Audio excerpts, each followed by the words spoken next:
It's been called the worst caravan park to live in Australia. But the once derelict Mudgeeraba Caravan Park is being transformed into an affordable living option for pensioners.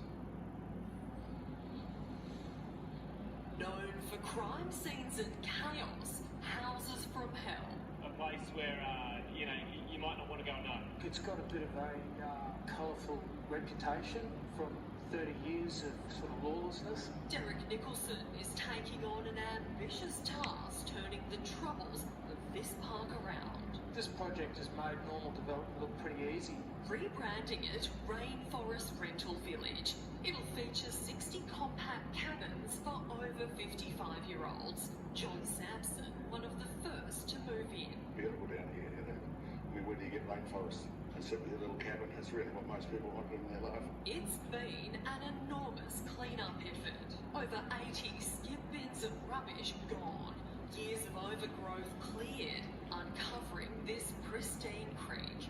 Criminals have been kicked out, while some remaining residents are being supported.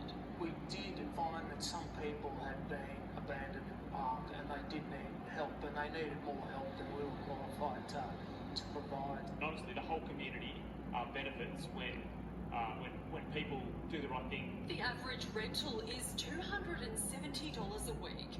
In just a few months, they've had over 5,000 rental inquiries. Amy Phillips, 7 Gold Coast News.